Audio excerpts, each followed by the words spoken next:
Hey guys, thanks for tuning into this week's episode of gsmnation TV.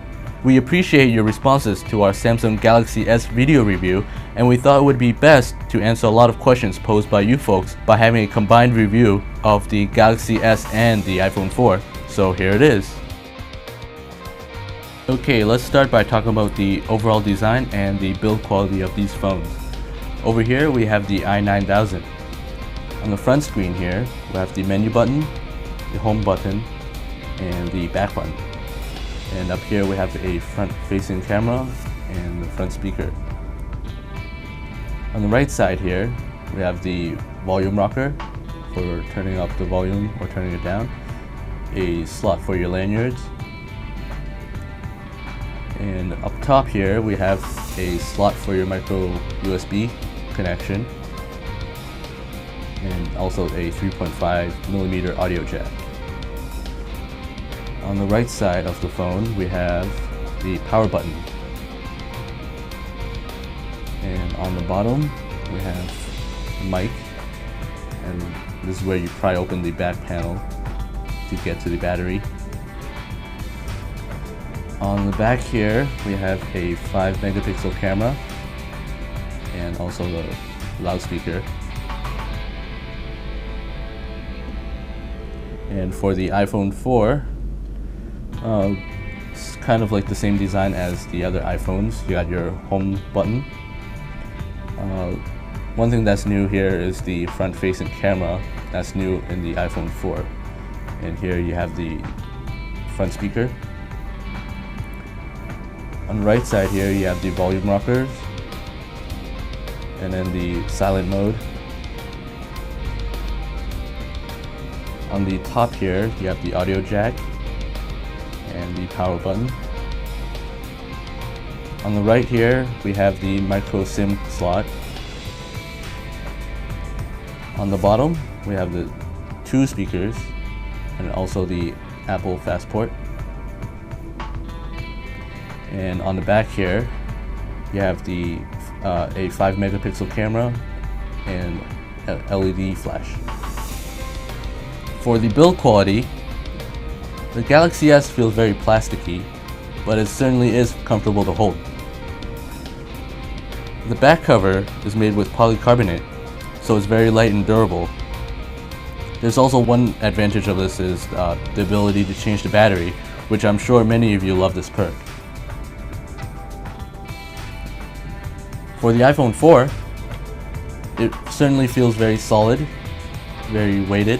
Around the border here it's actually stainless steel, which makes up the antenna portion of the phone. And on the front and the back, it's made with ceramic glass. So as you can see, the design is very elegant in a very slim form factor. We've actually been hearing about some bad quality of the Samsung Galaxy S, but we found it to be pretty decent. It feels like any other high-end device on the market with a plastic back. Of course it doesn't match up to the glass and the stainless steel which the iPhone 4 is made of, but it definitely is one of the lightest phones in the market for the specs it has. In terms of the camera and video capture department, both phones offer very similar characteristics. They both have a front-facing camera for video calls or taking a picture with. On the back here, they both have a 5-megapixel camera. However, on the iPhone 4 there's the LED flash, which the Samsung i9000 doesn't. However, for the i9000 you get special settings for pictures like face detection, photo effects, anti-shake, or blink detection, stuff like that. Both phones offer photo geotagging as well. For the video capture, they're very similar also. Both phones capture video at 30 frames per second in 720p, which is pretty standard nowadays. And they both also have geotagging for the video also. Now let's take a look at the display of both of these phones. For the Galaxy S, it has a 4-inch 480 by 800 pixel Super AMOLED LED display. For the iPhone 4, it has a 3.5-inch 640 by 960 pixel Retina display. I'm sure many of you are wondering what's all this hype about the Super AMOLED LED and the Retina displays over the standard AMOLED LED. Both Samsung and Apple has released their own next generation of brilliant mobile phone displays that are much easier on the eyes of the viewers. Let's compare them together so you get an idea of what their displays can do. As you can see here, I've turned both displays to the brightest setting, and let's take a look at the Retina display first.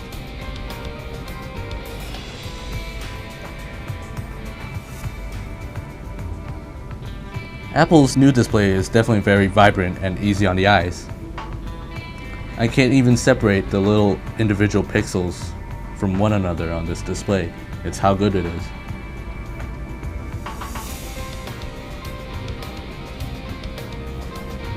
As for Samsung's Super AMOLED LED, it doesn't lag behind Apple's display either. The colors are very vivid and richer than the Retina display.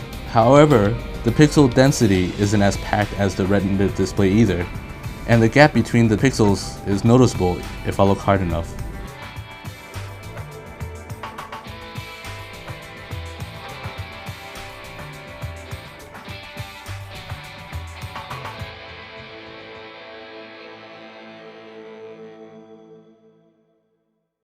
Apple has created the first display where the human eye can't identify each pixel. Samsung, on the other hand, has enhanced the standard AMOLED LED in many aspects. Since Samsung alone owns the patents for their Super AMOLED LED and not the standard AMOLED LED technology, Samsung would not be manufacturing Super AMOLED LED screens for any other manufacturers until 2011.